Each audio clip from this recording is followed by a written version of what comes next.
akbar. Allahu akbar walillahil hamd. Alhamdulillah. Alhamdulillahilladzi ja'ala al-ida diyafa lil alam wa ja'alahu min sya'airil Islam. Ashhadu an la ilaha illallah wahdahu la syarika lah alladzi ibtala Ibrahima khaliluhu wa ashhadu anna sayyidana wa maulana Muhammadan abduhu wa rasuluhu alladzi ja'alahu habibuhu. Allahumma shalli wa sallim ala sayyidina Muhammadin wa ala alihi wa ashabihi wa man tabi'ahum bi ihsanin ila yaumiddin.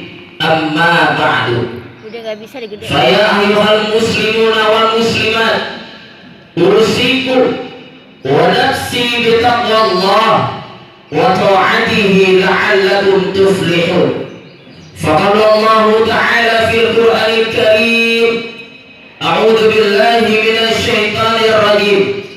Bismillahirrahmanirrahim. Ya ayyuhalladzina amanu taqullaha haqqa tuqatih wa la tamutunna illa wa antum muslimun.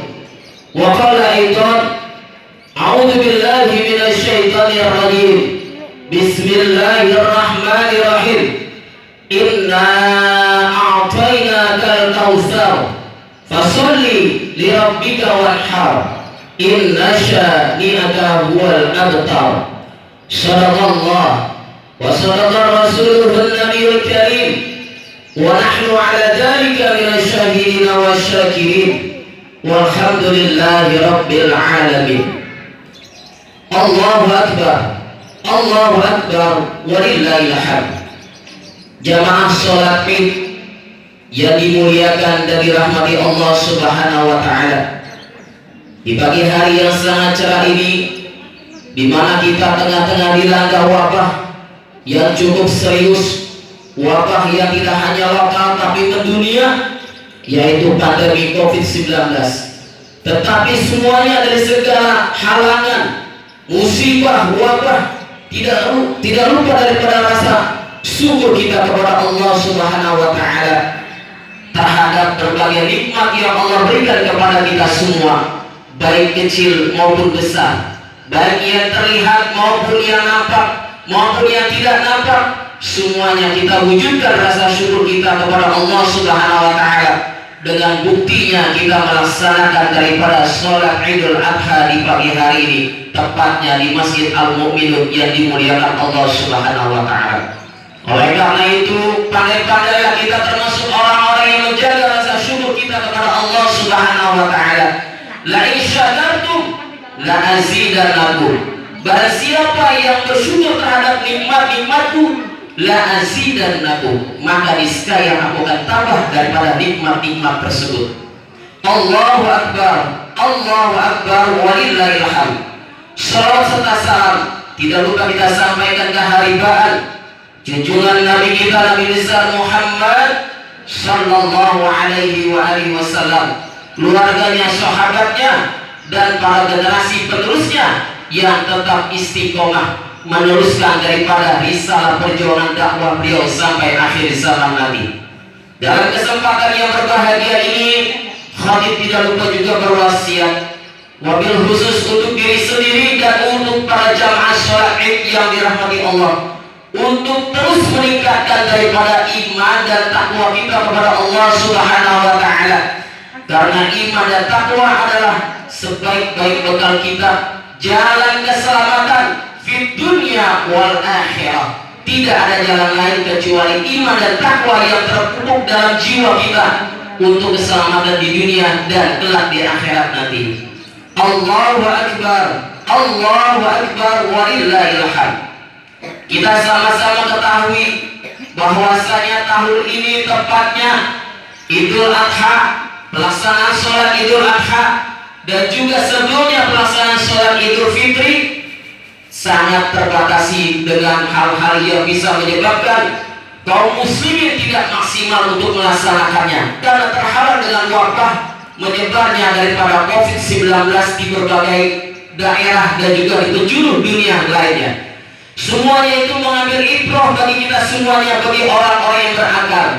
Tentu hal ini sangat disayangkan sekali, bahwasanya dalam 1 tahun 2 kali kaum muslimin, bukan hanya di Indonesia tetapi di belahan dunia manapun, di negara manapun, tidak maksimal untuk melaksanakan hari raya Idul Adha dan Idul Fitri.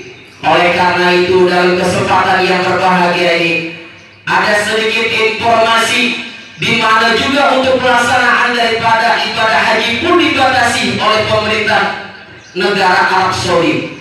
Menurut informasi yang ada, bahwasanya pemerintah Arab Saudi membatasi hanya sekitar 1.000 jamaah, yang dimana 1.000 jamaah itu terdiri dari 70% adalah ekspatriat.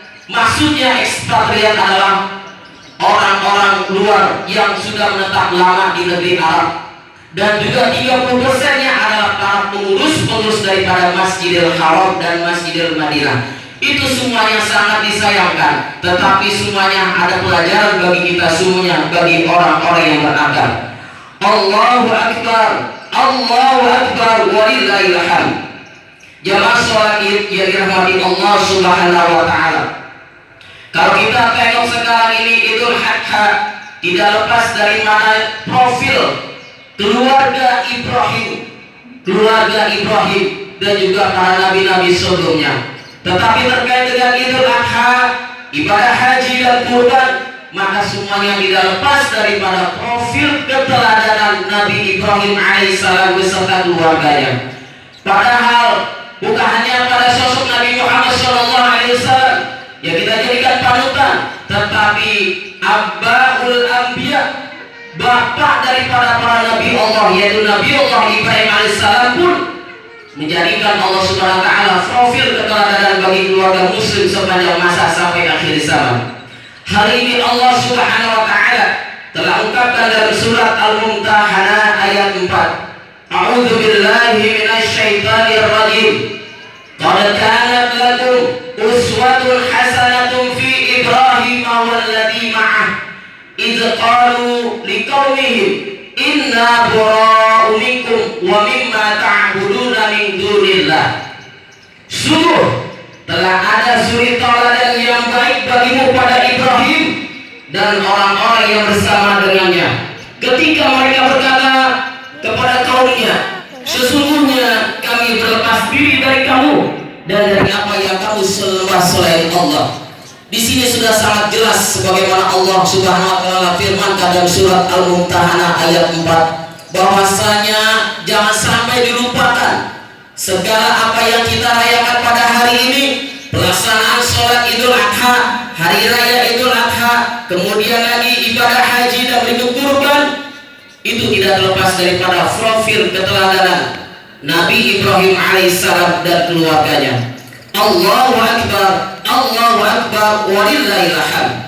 Jamaah sholat Id yang dirahmati Allah Subhanahu wa Ta'ala, apa saja yang kita bisa teladani dari profil keluarga Nabi Ibrahim alaihissalam, yang dimana Nabi Muhammad SAW pun mengambil ibrah daripada keluarga Nabi Ibrahim alaihissalam.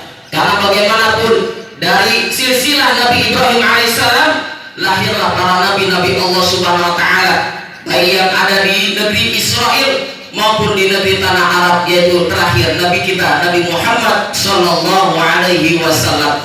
Mereka para nabi-nabi setelah yang mengambil ibrah, mengambil profil keteladanan daripada keluarga Nabi Ibrahim alaihissalam dan beliau pun sendiri.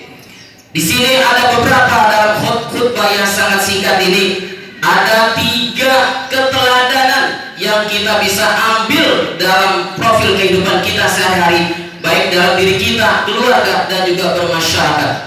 Yang pertama adalah berbaik sangka kepada Allah Subhanahu wa Ta'ala, husnuzon billahi ta'ala, berbaik sangka kepada Allah Subhanahu wa Ta'ala.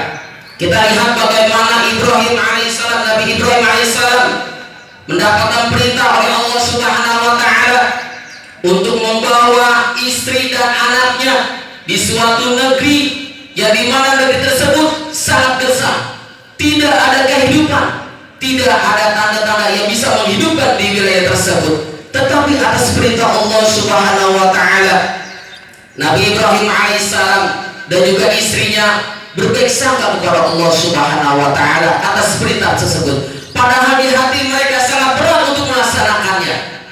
Coba kalau seandainya kita bayangkan, kita menyuruh daripada istri kita, anak kita untuk tinggal di suatu tempat yang dimana di situ tidak ada orang atau manusia kecuali diri kita, kemudian terbatas dengan segala hal yang berkaitan dengan kehidupan. Mungkin istri kita, anak kita akan menolak dengan setolak-tolaknya, merasa berat untuk melaksanakan perintah sang suami tersebut. Di sini mencerminkan Nabi Ibrahim alaihissalam telah mematuhi dan juga telah berbaik sangka kepada Allah Subhanahu wa taala. Kita lihat lagi bagaimana kalau seandainya Siti Hajar menolak, mungkin seorang istri, seorang nabi pun tidak akan pernah menolak daripada apa yang diperintahkan oleh sang suami, apalagi sang suami tersebut adalah seorang utusan Allah Subhanahu wa taala. Seorang istri yang dimana Siti Hajar mempunyai seorang anak yang masih bayi, mungkin terasa berat untuk tinggal di daerah yang bernama Bakkah. Bakkah itu artinya negeri kering. Kalau kita sebut sekarang adalah negeri Mekah atau Makkah di dalam Al-Quran disebutnya. Di situ tidak ada tanda-tanda kehidupan, tidak ada yang bisa memberikan kehidupan di situnya. Tetapi seorang istri pun berbaik sangka kepada Allah Subhanahu wa taala. Mungkin di balik segala perintah yang sangat berat itu ada maksud, ada tujuan ataupun ada manfaat bagi keluarga Ibrahim dan juga pada Nabi Ibrahim alaihissalam. Di sini Allah Subhanahu wa taala telah menceritakan bahwasanya sampai-sampai dengan mereka keluarga yang sangat kita teladani, mereka berbaik sangka kepada Allah karena dengan sebab husnuzon billahi ta'ala, berbaik sangka kepada Allah Subhanahu wa ta'ala dan melaksanakan perintahnya tersebut untuk tinggal bersama-sama di negeri yang gersang, tidak ada tanda kehidupan. Allah Subhanahu wa ta'ala mencurahkan rahmat rezekinya berupa air yang tidak akan pernah habis selama-lamanya sampai akhir zaman. Bahkan tidak ada satu manusia pun kecuali mereka bisa merasakan nikmatnya meminum air Zam-Zam. Oleh karena itu, disinilah berkah daripada berbaik sangka kepada Allah Subhanahu wa taala. Khususnya beberapa bulan yang lalu, mungkin kita merasakan pahitnya berada di rumah saja atau stay at home. Itu mungkin berasa berat bagi kita semua, tetapi ini adalah ada tujuan maksud yang Allah berikan kepada kita semua. Dan bagi orang-orang muslimin mungkin bisa akan mengambil daripada hikmah-hikmah tersebut di dalamnya. Di dalam sebuah hadis Rasulullah Nabi kita Muhammad SAW bersabda, "La yamutanna ahadun minkum illa wa huwa yuhsinu dzanna billahi ta'ala." Janganlah salah seorang dari kalian mati kecuali dalam keadaan berbaik sangka kepada Allah Subhanahu wa taala. Hadis riwayat Abu Daud dan Muslim. Allahu Akbar, Allahu Akbar, Allahu Akbar, walillahil hamd. Jamaah sholat Id yang dirahmati Allah Subhanahu wa taala. Kemudian yang kedua yang kita bisa ambil keteladanan dari profil Nabi Ibrahim alaihissalam dan keluarganya adalah terwujudnya suasana dialogis, terwujudnya suasana dialog antar anggota keluarga. Suami berdialog dengan istri, istri berdialog dengan suami, orang tuanya berdialog dengan anak, dan anaknya pun berdialog dengan orang tuanya. Itu dalam rangka menjaga keharmonisan rumah tangga muslim. Itulah yang dicontohkan oleh keteladanan keluarga Nabi Ibrahim alaihissalam. Kita tengok, kalau seandainya seorang bayi saja yang belum bisa bicara, bapaknya, istrinya, kemudian kakeknya, neneknya, dan anak-anaknya pun mengajak bicara sang bayi tersebut. Padahal sang bayi tidak bisa berbicara, tetapi apa responnya sang bayi? Sang bayi tersebut hanya tersenyum dan tertawa. Itu buktinya dialog aja dengan sang bayi bisa mencerna apa yang dibicarakan walaupun sang bayi belum bisa berbicara. Bagaimana dengan anak-anak kita, anggota keluarga kita yang mungkin sudah dewasa, anak kita, semuanya bisa kita jadikan sebagai dalam rangka menjaga keharmonisan rumah tangga dengan terus daripada diajaknya berdialog. Dialog itu fungsinya untuk memberikan ilmu, pencerahan, dan juga motivasi. Terlebih lagi adalah untuk mengatasi segala masalah-masalah baik di dalam rumah tangga maupun di dalam masyarakat. Di dalam sini Allah Subhanahu wa taala berfirman dalam surat As-Saffat ayat 102 tentang perihal kehidupan Nabi Allah Ibrahim dan Ismail alaihissalam. A'udzubillahi minasyaitonir rajim. Falamma balagha ma'ahu sa'ya qala ya bunayya inni ara fil manam anni adhabuka fanzur madza tara. Qala ya abati if'al ma tu'mar satajiduni insyaallahu minas sabirin. Yang artinya, maka tatkala anak itu sampai pada usia sanggup, Nabi Ismail pada usia sanggup, pada usia balik, diajak berdialog oleh ayahnya Nabi Ibrahim alaihissalam. Berusaha bersama-sama Ibrahim. Ibrahim berkata, hai anakku, sesungguhnya aku melihat dalam mimpi bahwa aku menyembelihmu, maka pikirkanlah apa pendapatmu. Kemudian Ismail menjawab, hai bapakku, kerjakanlah apa yang diperintahkan kepadamu. Insya Allah kamu akan mendapatiku termasuk orang-orang yang sabar. Di sini ada cerminan bagi kita bahwasanya Nabi Ibrahim alaihissalam mendapatkan di dalam mimpinya suatu perintah agar menyembelih anaknya Ismail. Tetapi dengan perintahnya itu sudah yakin bahwasanya perintahnya itu adalah perintah dari Allah Subhanahu wa taala. Tetapi tidak serta-merta Nabi Ibrahim alaihissalam membawa anaknya Ismail, kemudian direbahkannya, kemudian digoroknya lehernya. Tidak seperti itu. Diajaklah dialog Nabi Ibrahim kepada anaknya Ismail. Dengan Nabi Ibrahim berkata kepada anaknya, wahai anakku, sesungguhnya aku mendapatinya dalam mimpi bahwasanya aku menyembelihmu. Kira-kira apa pendapatmu wahai anakku? Mungkin kalau kita bayangkan ada profil orang tua seperti ini yang tiba ujuk-ujuk ada mendapat suatu perintah tanpa ada dialog sama sekali dengan sang anak, utamanya sepertinya dengan kuliah dan sebagainya. Orang tua mempunyai hasrat anaknya masuk fakultas ekonomi, tetapi anaknya mau masuk fakultas kedokteran. Tidak ada ajaknya dialog bersama dengan anaknya. Maka yang ada adalah keterdilan dalam pada diri sang anak tersebut, karena tidak ada dialog antara orang tua dengan anak sesuai dengan selera orang tuanya. Tetapi di sini bahkan ini Nabi Ibrahim alaihissalam mendapatkan perintah oleh Allah Subhanahu wa taala dalam mimpinya bahwasanya diperintahkan untuk menyembelih anaknya. Tetapi tidak semerta Nabi Ibrahim alaihissalam ujuk-ujuk pagi-pagi membangunkan anaknya, kemudian merebahkan anaknya di pelataran, kemudian menyembelihnya langsung. Tidak seperti itu. Tetapi diajaknya berdialog kepada anaknya Ismail alaihissalam. Tetapi yang lebih berwawasan lagi pada anaknya Nabi Ismail adalah dengan kata-katanya yang luar biasa. Tidak menolaknya. Bahkan kalau memang itu perintah dari Allah, wahai anakku, maka laksanakanlah. Tetapi Nabi Ismail tidak hanya sekedar silakan melaksanakan perintah, tetapi Nabi Ismail pun mendorong ayahnya, memotivasi ayahnya untuk melaksanakan perintah tersebut. Ini luar biasa terjadinya dialog antar bapak dan anaknya yang sama-sama orang-orang soleh. Allahu Akbar, Allahu Akbar, walillahil hamd. Jamaah sholat yang dirahmati Allah Subhanahu wa taala. Kemudian yang ketiga atau yang terakhir, yang dimana kita bisa mengambil keteladanan daripada profil Nabiullah Ibrahim alaihissalam dan keluarganya adalah terwujudnya anak-anak menjadi pribadi yang soleh.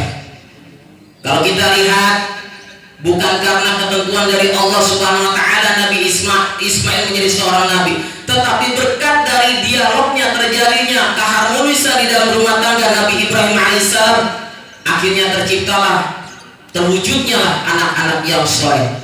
Padahal kalau kita lihat, banyak ada beberapa nabi-nabi Allah yang istrinya pembangkang, anaknya juga pembangkang, ada seperti itu. Tetapi berbeda dengan Nabi Ibrahim alaihissalam, karena setiap nabi dan rasul utusan Allah itu ada sisi negatif dan positifnya yang kita bisa ambil dalam kehidupan kita sebagai seorang muslim. Tetapi dalam sisi kehidupan Nabi Ibrahim dan keluarganya, anaknya pun terwujud menjadi anak-anak yang soleh. Bahkan di dalam surat Maryam ayat 54 sampai 55 Allah Subhanahu wa taala menggambarkan tentang kesolehan daripada anaknya Nabi Ibrahim, yaitu Nabi Ismail alaihissalam. Allah Subhanahu wa taala berfirman, A'udzu billahi minasyaitonir rajim. Wa dzkur fil kitabi Ismail innahu kana shadiqal wa'dil wa kana rasulan nabiyya wa kana ya'muru ahlahu bis salati waz zakat wa kana 'inda rabbih mardiya. Dan ceritakanlah hai Muhammad kepada mereka kisah Ismail yang tersebut di dalam Al-Qur'an.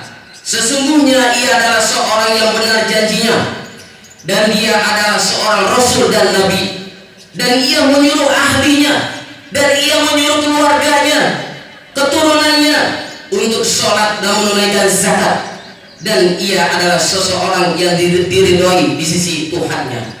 Di sini sudah sangat jelas, berkat usaha kerja keras dan rasa kedekatannya sang orang tua Nabi Ibrahim dan istrinya, dan dalam mendidik anak-anaknya, terwujudlah menjadi anak-anak yang soleh sesuai dengan dambaan daripada kedua orang tuanya. Apakah hal ini merupakan suatu bukan hal dambaan bagi kita sebagai seorang muslim melahirkan anak-anak yang soleh? Mudah-mudahan dengan kita meneladani daripada profil Nabi Ibrahim alaihissalam dan keluarganya, kita mengambil hikmah-hikmah di dalamnya untuk bisa dijadikan panutan di dalam kehidupan kita berumah tangga, sehingga kehidupan rumah tangga kita menjadi harmonis, sakinah, mawaddah, warahmah, dan diridhoi oleh Allah Subhanahu wa taala, dan melahirkan generasi-generasi yang taat kepada Allah, taat kepada Nabi kita Nabi Muhammad sallallahu alaihi wasallam. A'udzu billahi minasyaitonir rajim. Bismillahirrahmanirrahim. Inna a'tainakal kautsar fasholli li rabbika wanhar inna syani'aka huwal abtar.